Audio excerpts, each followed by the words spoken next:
Oh, good afternoon, everybody. Hello and welcome to BTE Media's In Conversation With series. I'm thrilled and privileged that one of the UK's exhibition industry's biggest personalities and success stories, Peter Jones, is joining me today. Peter is CEO of 19 Group. Good afternoon and welcome, Peter. Good afternoon, Dan. I've been sat here waiting for my ticket to get called up. I feel like I'm on a Jonathan Ross show. Oh, well, thank you very much. Thank you very much. I know that you have put me after my chairman, Phil Saw, so no pressure. That's only because you took too long to respond, Peter. So you could have been first. Peter, if I'm correct in my maths, having looked at your LinkedIn profile when you first came onto the exhibition scene, it's pretty much 25 years. Yeah. Would you say? Yeah. Marriage made in heaven. So essentially you're celebrating your silver wedding anniversary with the exhibitions industry. Is that right? And I'm wearing silver. Look at that. Well, there you go. Ready for the occasion. Not planned at all. Clearly safe to say you're a fan of the industry and trade shows in particular. What drives your passion for what you do, Peter? Yeah, people, contacts. I spoke about a year ago at a private equity annual conference, and they asked me to kind of explain what a trade exhibition is.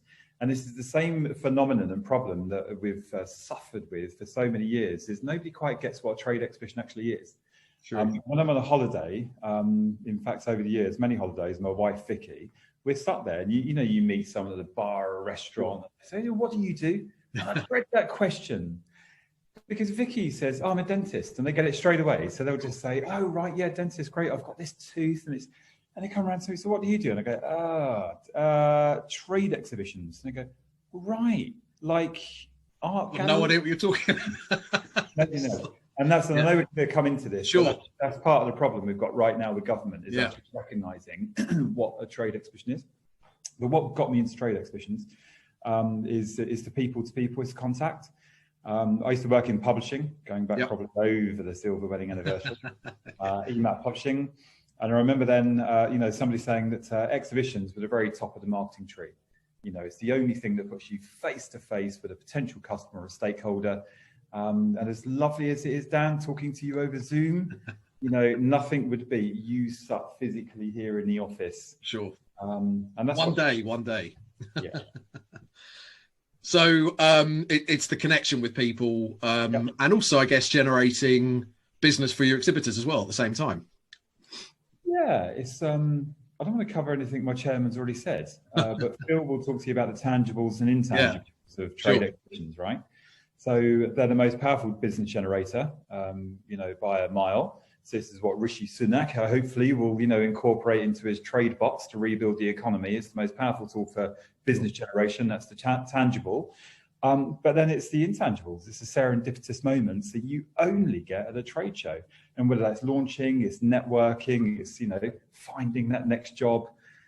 There's just so much spontaneous opportunity that only happens in a trade exhibition environment. One of the biggest lessons from your failures, and I don't mind admitting, we started Niche 16, 17, 18 years ago. Yeah. I'd gone through the ranks of the big corporates. So I've done the Blenheims, I've done the, back in the day, Miller Freeman, UBM, Taskers Group PLC. 18 years ago, started Niche Events, took that leap of faith to start our own business. And in year one, we built a fabulous business with great turnover. And in year two, went bust. And I lost it all. So I got my house. I sold my house and my flat back then. I put all the money into this entrepreneurial leap of faith, and lost the whole lot. Then we got it going again. Sure. And built it back up, having learned many lessons. Yeah. And then over the last 18 years, I've actually launched, built and sold 4 different exhibition companies. Yeah. But the one you're talking about, Niche Events, was the one we sold to Clarion back in 2010. Which was a good deal. Thank you, Simon Kimball. Yeah, absolutely. And I was also referring to the show that you sold to Easy Fares as well. I mean, that was a great success story. Yeah, it was. What was the secret of that success, do you think? Just a bit of grit and determination. We launched that show. That was CCR Expo, the Clinical Cosmetic and Reconstructive Expo, nowadays called CCR. Yeah. And I'm really pleased to see that, Easy Fares have really made something of that show. And it's great as a seller to see an organizer like Easy Fares take it over and just take it on to the next level. It's done really, really well. Sure. But in the early days of that show, we were all over the place. We're just trying to work out what it was. It was a combination of clinical, surgical, non-surgical, NHS, reconstructive surgery, and it was a bit of a mishmash. And I've always said that launching an exhibition is a bit like getting into a pub fight. Not that I've actually ever been in a pub fight. But if I was in a pub fight, I can imagine you've got to go in. Your face looks too unblemished to believe that you've been in a pub fight. But you kind of get in and you start throwing some punches and kicking and, you know, try a headbutt, pick up a chair, whatever it takes. And CCR was one of those types of shows. And it took us about 3 editions to keep trying different stuff and pull it all together. And finally, we got it together. It's sung at Olympia. And then Matt Benyon came along and snapped it. Okay, and moving on to the thank you, and obviously that was just a brief insight into your history. We'll come back to some of that as well. Obviously, we sit here now as the exhibition industry and the wider events industry, and it's been incredibly difficult 6 months for businesses, for individuals, and the future's still uncertain. I'm going to ask you an open question, and we will talk specifically about some issues as well. Where do you think the industry goes from here, Peter? Yeah, just where it goes from here is not trying to reimagine itself into something that it's not. Yeah. Look, Dan, I'm really lucky to have, I've got a chairman who, to be quite frank, he's a genius, right? You know, Phil Saw has some kind of a crystal ball. And even during a pandemic, if one might believe it's a bit fogged up, it really isn't. Yeah. And in those early days of the pandemic, you know, with enthusiastic leaders of organizations like us, like me, you naturally ask the questions, do we need to start to reimagine parts of our business? And absolutely no. So where does the industry go from here? Nowhere. We get back to the knitting, get back to what we do best, like we started this interview. Exhibition is all about bringing people together. As Rishi Sunak said, you cannot beat human to human interaction.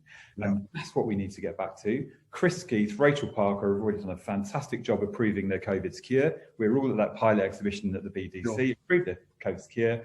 And whether it's a combination of that, some vaccine, rapid testing that we're working on at the moment, we just need to get trade shows open, and they will sing. Sure. And you talk about rapid testing, and today we sit here, Heathrow Airport announced that they've got rapid COVID testing prior to flying to certain destinations. Yeah. Do you think that's could be the silver bullet for the exhibition industry that's looking forward to start to reopen again, or when we're given the green light to reopen? No. One of a suite of measures, perhaps. It's only a silver bullet. I mean, look, we need rapid testing, or we need a vaccine, or we need coronavirus just to go away. Yeah. But one or any of those. I mean, it's part of a solution. Yes. So this morning, John Holland-Kay is CEO of Heathrow. Who have been very fortunate to have had a bit of his attention recently. Fantastic. I'm very impressed by their leadership to not give up in continuing to find a way, and they have done so. Hong Kong and Italy, they've opened up those routes. Grant Shapps at the moment is working with a program with America, to open up a route to America to rapid tests. So passengers arrive at Heathrow, they're tested an hour before the flight, and then they get there, or they get on their phone, they go ahead, you're a negative, and they go through and they board the plane. So, and it doesn't sound that dissimilar in my simple mind to an exhibition, right? You arrive at registration, go and get your rapid test, go and grab a coffee, look at the show guides, and within an hour or 15 minutes or 20 seconds, depending on the technology, you get a green light, you're negative, and you go through. Jumping in a plane to Hong Kong, you then get onto a COVID-safe plane where your passenger next to you is negative. And why can't you go through to an exhibition hall where everyone in the exhibition hall is negative? Yeah. But we are stuck at the moment with the UK because we're waiting on government to basically got to regulate what type of rapid test is the right one, and there's many. And there's some great people that may be watching this right now who have been contacting me on LinkedIn. There's lots of good technologies out there, but government needs to pick one. And as soon as it picks one, and I've been talking to the CEOs of the venues, we will then map out. Heathrow has agreed to, help us with contacts and consultants to map out how that can flow in an exhibition environment, and we'll get the people into a COVID-safe hall if coronavirus is around next year, which it probably will be. Sure. And it's interesting you say that obviously we as an industry have got to prove to government how we can do this. What's particularly impressed you about the response of industry professionals, both individuals and bodies, of how they've sort of, galvanized together and tried to, move the situation forward? Oh, you're leading me down a dangerous alley there, Dan. I sense danger. You're leading the witness. You suggested you'll be open to any questions. Okay. So let me answer that really honestly. I'm frustrated. Yeah. I'm frustrated at reading what I've been seeing, on the social media networks over the last few weeks. I've been frustrated actually for a few months of the way we campaigned government to get shows open. And I'm even more frustrated because in a series of meetings here last week with UFI, I was shown for the first time, I was shown that table of all the exhibitions around the world, the countries that are now open. And many countries now, Dan, have either fully open trade exhibitions or partially opened, and they're trading and they're building back their economies. And if you look at that, the one that's, solid red, that nothing's open at all, is the UK. And it's bizarre because, I'm patriotic. I love our country. I think we lead in so many fields. Mm-hmm. And in the exhibition field, the UK is a global leader. Yet we're still stuck in the starting blocks. We can't move. And countries around us right now, Germany, Italy, France, Spain, let's not talk about China, the rest of Asia, they're open, they're rebuilding their economies. And, here, look, I'm a British entrepreneur and stuck. We are stuck. We're shackled in the starting blocks. We can't get out. Rishi Sunak wants to rebuild the economy, and we've got the most powerful tool. So I want to take this opportunity to thank the AEO and the AEV and Assor for the work they've done over the last 5-6 months. Yeah. And believe me, I'm witness that Chris Skeeth has been around at 5 o'clock in the morning and 11 o'clock at night, working really, really hard. And they've acted upon lots of different advice from industry and organisations to try and get government's attention to open our shows. Unfortunately, and we weren't involved in that initial guidance, but we don't believe, at 19, we don't believe that the route we've taken with government was the most effective one. And I can see why that was taken, to lump exhibitions in with hospitality and tourism, because it gives you a big headline, grabbing figure. Yeah. Though that's changed a lot. I've seen 70 billion. I've seen 90, 64. Everyone's got different numbers. Yeah. Yeah. Well, let's just pick one. Let's just call it, 100 billion and just stick to that. But actually, I don't think that is the best route to go. What would you have done, and what are you doing? What else are you doing then? What we wanted to do, and I want to make sure that we need to unite as an industry, because the suppliers, the venues and the organisers need to unite together. We've got in this together, we need to come out this together, and I'll do everything I can. I've said to the AEO, I've emailed all the other bloody CEOs of all the big companies to say, I will work with you and as part of you to make sure we come out of this together. What we need to do, Dan, is decouple trade exhibitions from the rest of the noise. Yeah, no, I agree with you. Lumping us in with hospitality and tourism and, business events and conferences, and it's too confusing. Yeah. So, which is why last Monday night, when, that lady specifically asked Rishi Sunak all about the event sector, his answer was to talk about hospitality and nightclubs. Yeah. Well, and actually, Boris Johnson deferred it straight to him because he wasn't sure whether our industry was open or closed. It seemed like, because they were talking about if a business is closed, you can get X. So, yeah, I tend to agree with you, and that comes back to the point about people not understanding what our industry does, and actually probably was a great opportunity to show them and illustrate in a more, specific fashion what it does as well. And actually, only yesterday, I was talking to Lisa Kirsch of the British Events Industry Coalition, and she has set that up specifically for private event planners who manage weddings and that sort of thing. Because again, they're a bit frustrated that they've been lumped in with the wider part of the industry. So I think you're right in that respect. Coming back to technology, and obviously we've spoken about COVID testing at airports. And you spoke about exhibitions and where do we go from here in the future? When we do open, and obviously we will, what do you think a trade show specifically is going to look like? Are you a fan of this hybrid model? Yes and no. I'm certainly not a fan, and I don't believe in, transferring your business into the virtual online world. Sure. In the early stages of the pandemic, I mean, look, we're backed by quite a big investment institution, who quite rightfully, asked us as an organisation, myself as a CEO, what we're doing to reimagine the business, future-proof the business. Well, of course, we've had to go and look at virtual trade fairs in the digital world. And we looked at those platforms, Dan, and especially the ones where it's avatars, walking around a hall. My 14-year-old nephew loved it. And maybe depending on your sector you're in, maybe it could work. But, our shows are across safety, security, facilities, emergency response. This is not for our sector. Hybrid, I'm not even really a fan on hybrid. We're working really hard at 19. And by the way, we're trading really strongly. We've had the biggest company to date, bigger than last year. Yeah. We're trading really strongly.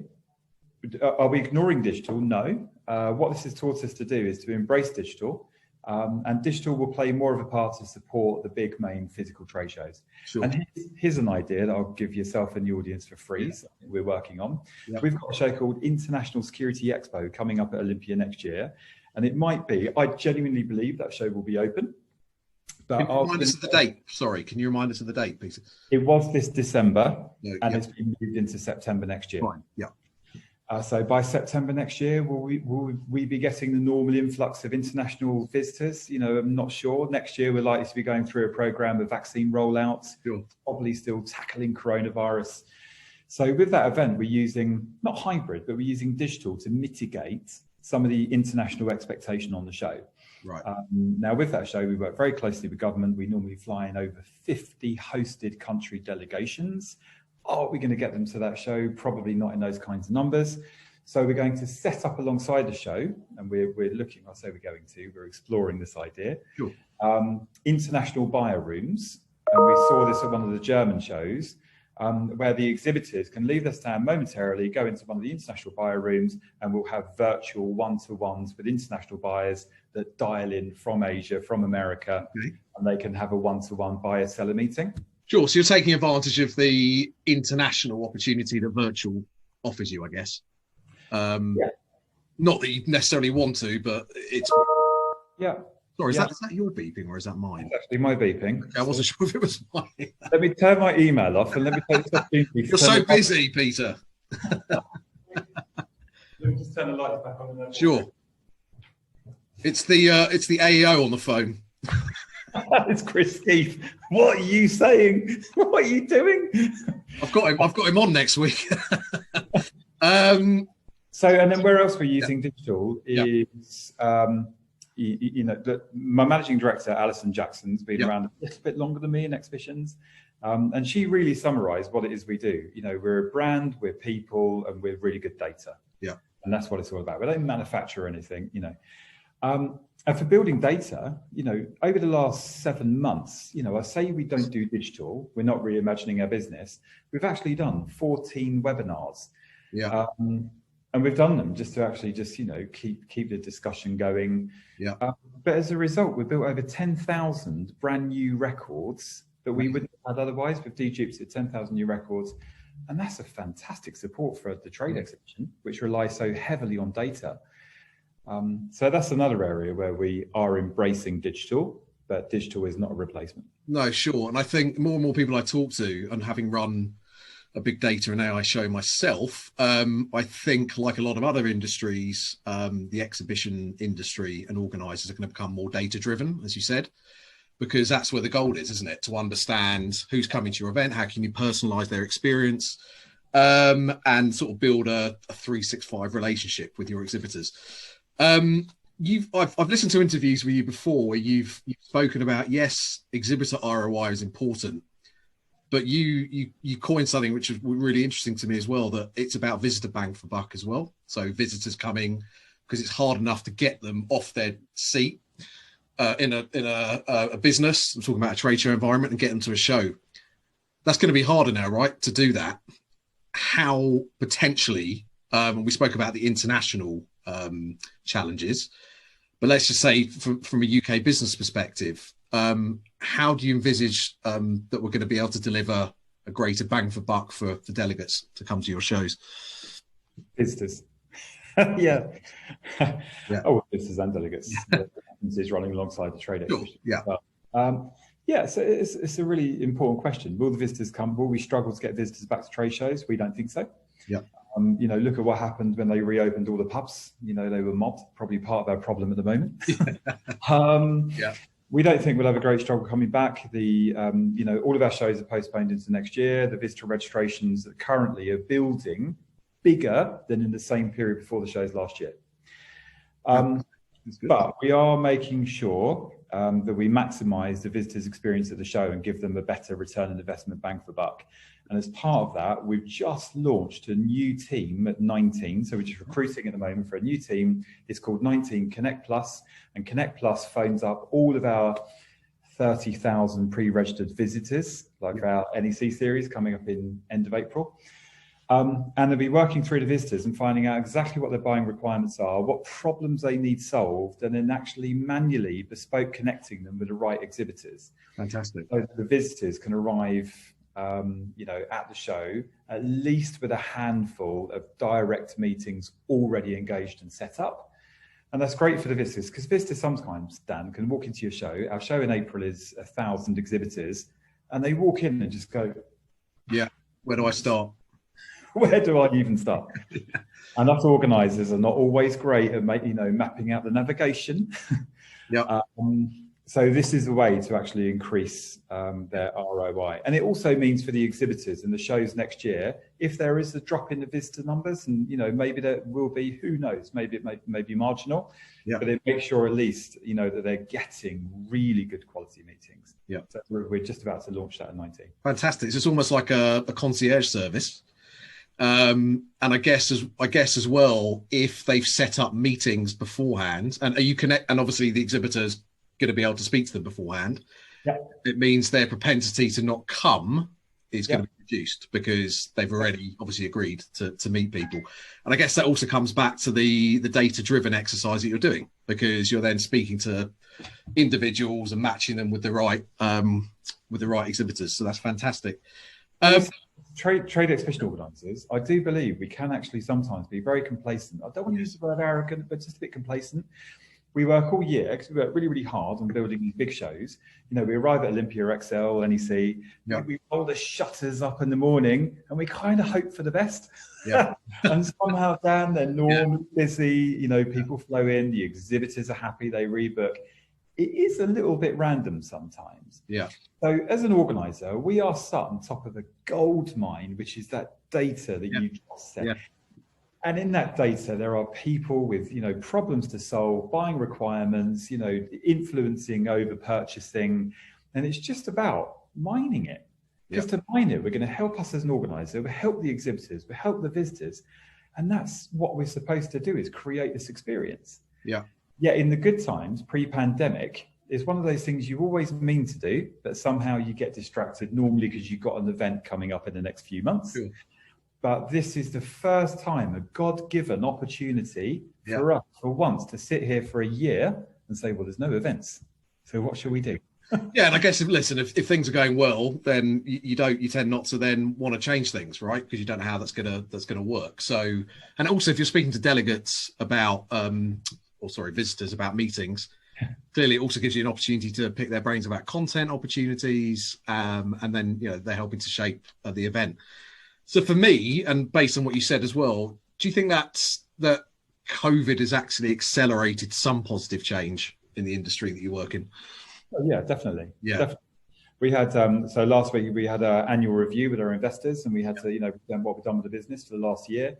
We presented this and some other things that we're doing with 19 right now to improve the business. And their question was, post pandemic, are these things you would continue? Yeah, said, absolutely. Yeah, it's things we would never have had that pause, to be able to step back, stop and refocus on what it is we do. So 19 will come out of this, I hope, as a more cohesive organisation, just connecting those dots. So the visitors, the exhibitors, that year-round experience. Yeah, fantastic. Moving on to private equity, because obviously, as you said, 19 has taken on investment from a private equity business. Inflection, No, so ours is Phoenix Equity Partners. Sorry. Closest deal. Yeah, sorry. I'll start again. So moving on to private equity, Yep. Phoenix Equity Partners obviously have made an investment into 19. Why do you think private equity has taken such an interest in exhibitions in the last few years specifically? I think it's because they're just so resilient. And it's also the bar to competition is very high. So private equity are mainly interested in this more than major scale exhibitions. So we're looking at, the bigger venue stuff, so the XL, NEC, Olympias. And once you're into those venues and you've got your date slot, then you really have got a very protected field that it's very hard to compete with. Yeah. And unlike other sectors where somebody else with just far more money to invest in the R&D can come in and knock you out of the way, like Google or an Apple. In this sector, if you're in a venue and you've got your date slot and you've got the loyalty of those exhibitors who you've rebooked for the year ahead, that even if the biggest organizer in the world wants to come in and throw cash at it, it's very hard to compete with you. Then you've got the resilience of trade exhibitions themselves, because as our chairman has said, exhibitions have been around for 800 years, Dan. They're not going anywhere. And as a result of 2020, if COVID has proved more than ever, if you force people apart, what are they going to want to do at the first opportunity? Come back together. And even Zoom, the novelty in the first couple of months of lockdown, it is brilliant and it's great at catching up. But if you want to secure, big deals and you want to start new relationships, you can only do that face to face. And that's why exhibitions, they are incredibly resilient. Yeah. And that's what attracts the private equity firms. Sure. And I think also the fact they if you get it right, throw off a lot of cash as well. So it's good cash flow. Obviously, taking exhibitor payment typically up front and a lot of the costs maybe being deferred towards the end. Do you think confidence has been rocked within private equity? I mean, obviously you've just spoke about the confidence that, the firm's got in 19. What's there for you generally?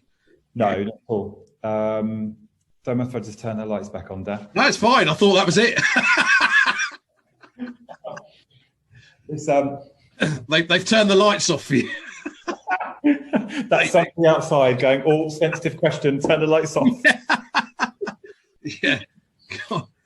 So has this crisis rocked private equity's confidence in trade exhibitions? Well, I'm not that close to the other private equity houses. Sure. I am close to Phoenix Equity, obviously. Sure. And Phoenix have been absolutely fantastic through this crisis, real partners in a crisis. Has it rocked their confidence? No. And I think what they've seen over the last 7 months is, we've just reported a bigger 2 months than we had the same period last year. That's outside of acquisitions. That's just organic selling. Yeah. And I think whether you're a private equity house or your 19 group or you're my mum, you will probably have all been through the same journey. We all got excited about, Zooming, and we've all done family quizzes and Mother's Day on Zoom, and we've all gone, oh my God, this is hell. So I think, anyone can see that being face to face, that human to human contact, it's instinctive. There's 3 things that humans crave, and if you take away, it's going to be a problem: food, water, contact. Yeah. So we are contact. So I think if anything, it's I certainly know from Phoenix's perspective, sure, it's reinforced. That's a good point. Yeah, you don't know what you missed until you haven't got it. 19, obviously, correct me if I'm wrong, have obviously made acquisitions, the likes of Broden Media. Yep. Business exhibitions. Having spoken to other exhibition organisers, and especially if they're backed by private equity houses, does this give you an opportunity actually in this market to maybe buy up territory, whether inside the sector that you currently work in or outside? Yeah. It's we start off the interview being 25 years in exhibitions. I'm very passionate about the exhibition field, and I'm really passionate as well about other operators and the types of organizations that we would acquire or look to acquire, would be similar to what I was doing 4 or 5 years ago. Sure. So I've got a passion. I've been that side of the fence, most of my life. And I know how much blood, sweat and tears, Dan, that owner drivers put into their, shows and their companies. And at the moment, to actually have that cash pressure and running out of cash, is it's horrendous. I've been there. I've been through a recession. Sure.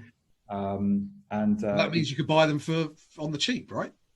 I don't think so. I wouldn't want to do that because I think if somebody's got a good show and a good business, it's a good show and it's a good business. And I couldn't sit here and talk to you about the future of physical trade events. I believe they're coming back and they'll come back even stronger. And then try and say to the companies I'm trying to buy right now, oh, well, they're not worth that much. What kind of deal can we do? But look, equally, we have to, de-risk this to an extent for our investors, because right now, Boris has said in so many words, nothing for 6 months. Technically right now, running a show in the UK is illegal. So business is illegal. What's 19 worth today? What's any event worth today? It's hard to value. So I think it's about saying to sellers at the moment, you've got a good business, you've got good shows. We know the shows, we've been looking at them. We believe they'll come back over the next year or two. They'll come back down. They're all going to come back even stronger.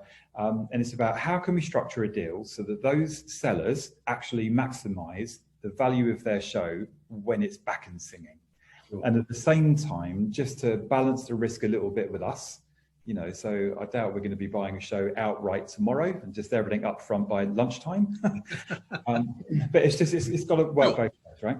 And do you see yourself branching outside of the industry that you're in at the moment in terms of the shows that you put on? So obviously you're heavily invested in security. No, well, we've already branched. So we've got security, we've got safety, we've got emergency response. We've also got an engineering show we run at 19.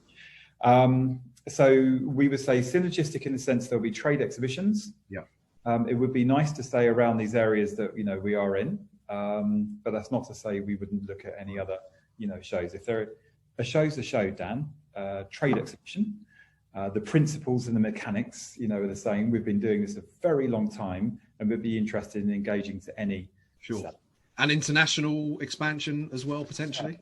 Yeah, that's definitely on the cards for 19. So currently we're quite UK centric. The business I sold to Phoenix Equity in the first place was UK. But very much in our future is geo adapting or geo cloning. Thank you. Moving on to the government. Obviously, the government's response to this crisis, I guess in general, but to our industry has been pretty poor. And we've discussed some of the reasons behind that. Why do you think? Why do you think international venues? And you did mention it before, and possibly it's due to the ownership structure. So a lot of them are state owned as well. But why, if you can just cement the point, why do you think our international neighbours have opened up and the UK hasn't? Because they've recognised that trade exhibitions are a tool to generate business. And I think there's just been this confusion here with government that we're lumped in with hospitality, with tourism, and I don't think that was the right way to go. So those countries that have actually decoupled, like Germany were very quick to do this, to decouple trade exhibitions from the rest of the event sector. And my biggest respect to all other event organisers and wedding planners, and festivals and concerts.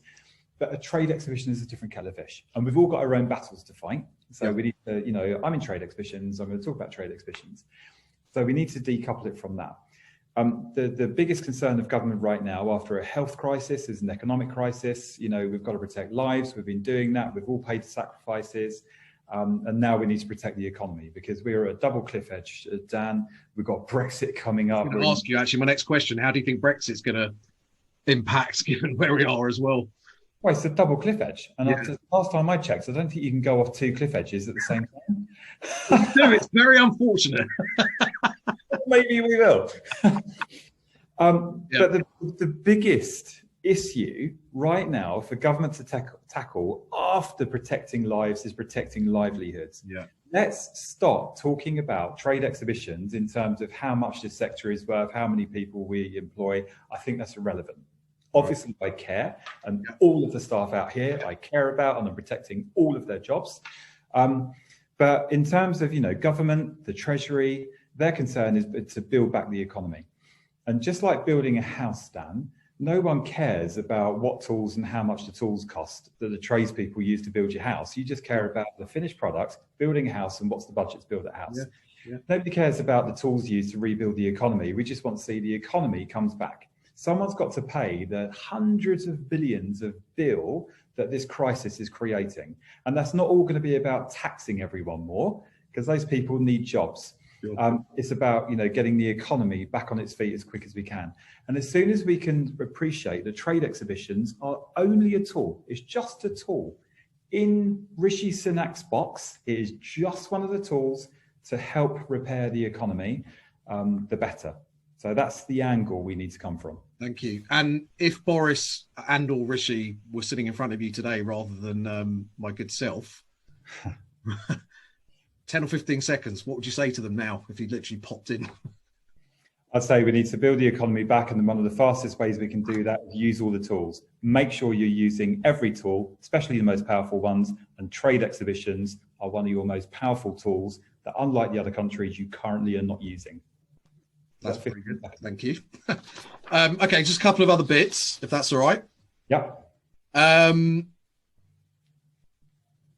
I'd like to talk about diversity in the industry, if you don't mind, just for a couple of minutes. Yep. So, Peter, do you think the exhibition industry has got an issue when it comes to diversity, and specifically the BAME community? What's your view?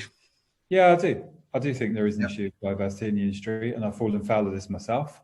And about four years ago, very proudly, maybe 5 years ago, very proudly posted a picture on LinkedIn of an advisory council meeting for one of our big security shows.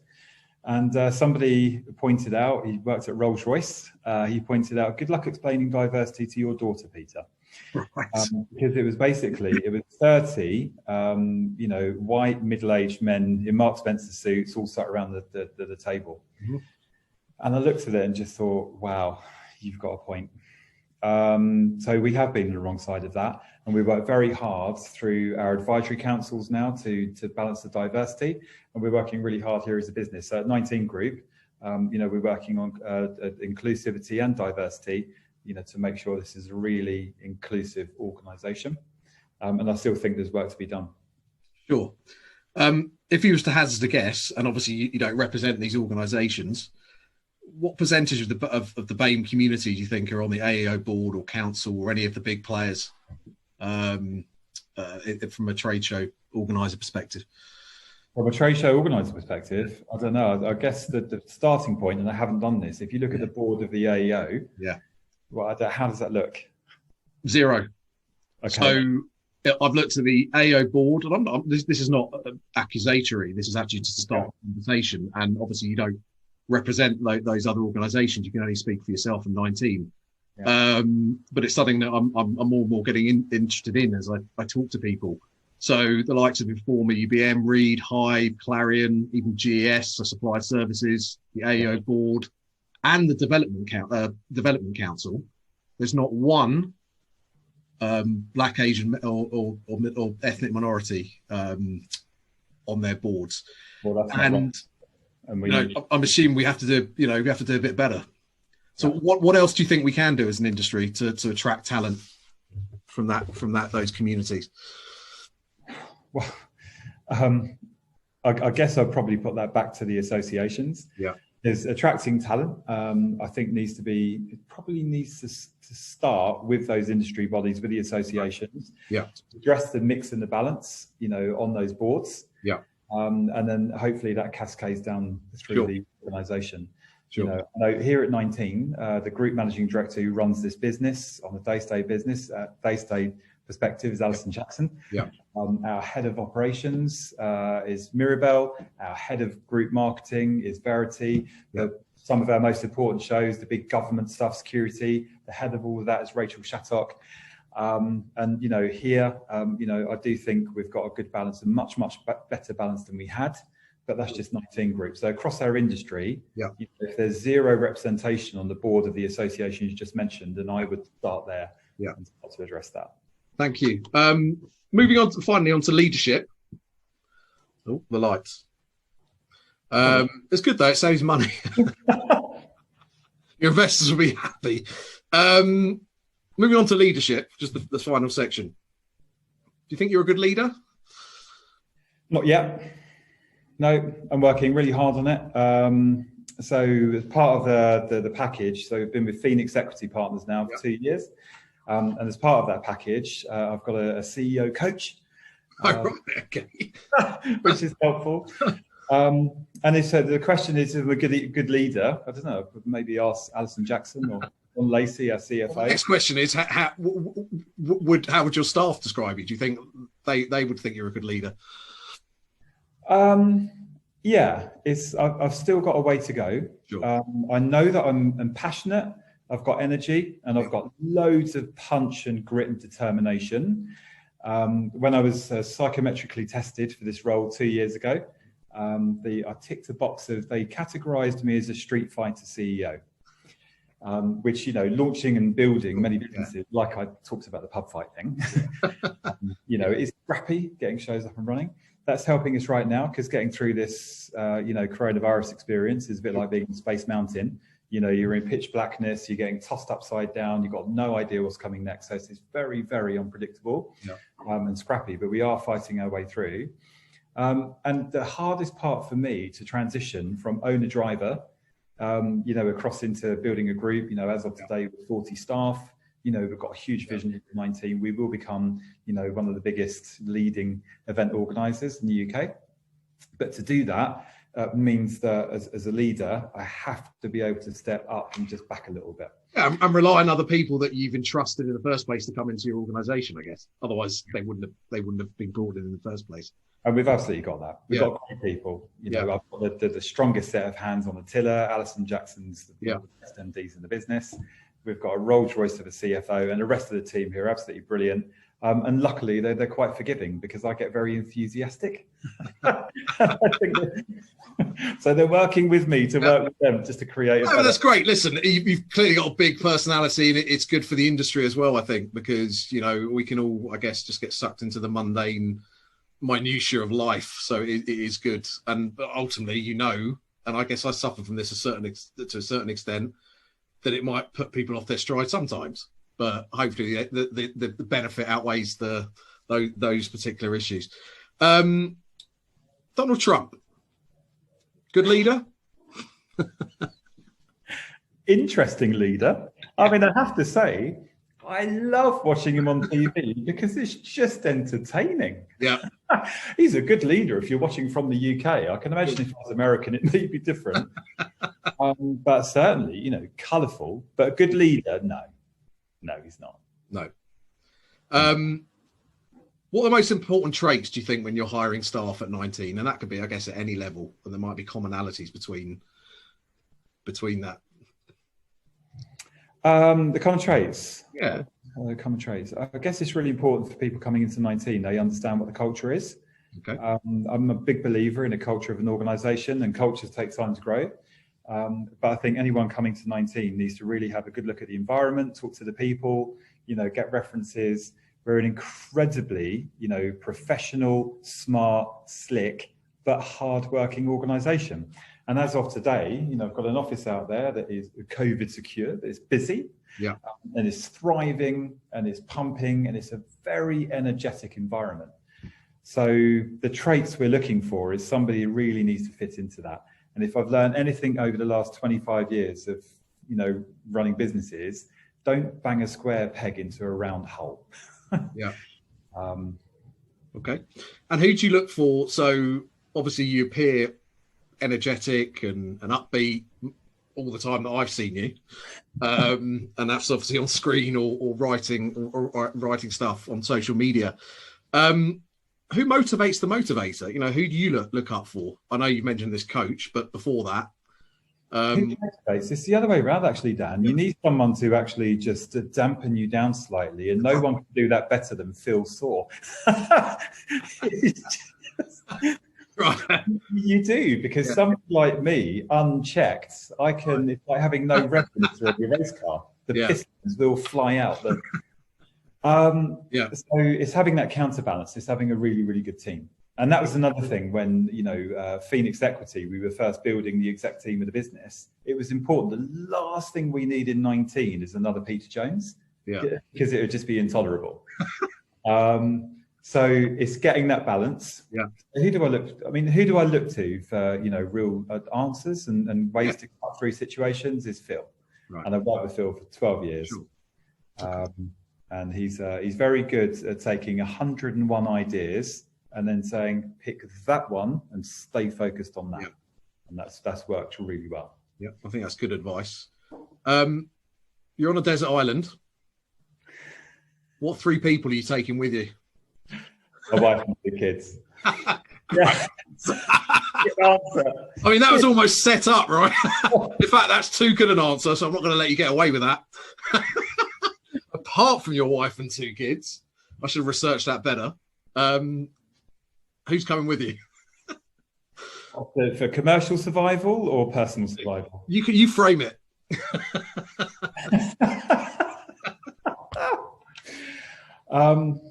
Well, I mean, commercial survival would be Phil Saw, Alison Jackson, John Lacey. Right. Would they be happy with those to be picked? I mean, I really want to say something really funny and spicy that's going to help build the audience. On a personal level, I do, and I know this sounds really, really mushy to say this, but I've been with my wife 20 years. Yeah. We're very, very close. We're really tight. And when the first, so it's a year ago, so my CEO coach took me on as a case. Yeah. He thought I was very moldable. Don't know what that means. I think it means there's a lot of work to be done. Yeah. But he was very impressed in the first meeting that I'm very, very close to my wife. So very, very tight, very close. And rely on her to give a real, sometimes an outside perspective. Because another problem is us lot in the exhibition sector, we can really get down in the reeds and really lost in our own world. And sometimes it takes an outsider to look at what you do and question what you do. Yeah. So my wife Vicky would have to be, she'd be up there. Fantastic. And then your wife and 2 kids, I'll let you get away with that. Maybe Keira Knightley and Jeremy Clarkson. Sorry. I knew that was. I knew. See, now you're warming up. You'll get there in the end. You'll text me later and go, actually, can we just redo that bit? I just want to talk about faith in the sector we're in, because I've noticed over the last few weeks, Dan, after we lost that go live date of October the 1st, I've got a sense of frustration, anger, and almost a sense of I don't know, momentary kind of like giving up. And I just want to reassure. The whole of the event sector, and it isn't just organisers, because with no suppliers, our friends at Assor, if there's no one to fit those carpets, build the theatres and install the projectors, the show ain't happening. Yeah. So to all of those colleagues and the venues and the organisers is just have the faith, because halfway through lockdown, I wobbled. I started to question momentarily, physical events, are they as strong for the future? And having been through the last 7 months, as have we all, my faith has never been stronger than it is today, that physical events will come back and they'll come back stronger. That doesn't mean to say it's really brutal in the meantime. It's really ugly out there. But if we just pull back together as a sector, we go at government from this is an economic tool to build back the economy, and we stay together, we will get our shows up and running. And I believe we'll have our shows up and running back in 2021. For all those people that say it will take 2 to 3 years for shows to recover, SMEs need exhibitions more than they've ever needed them. So my personal view, I think they'll come back a lot quicker. And as an event industry, this one day, this will be long gone. Thank you. That's a good point to end on. So I'll say Peter Jones and 19 Group. Thank you very much.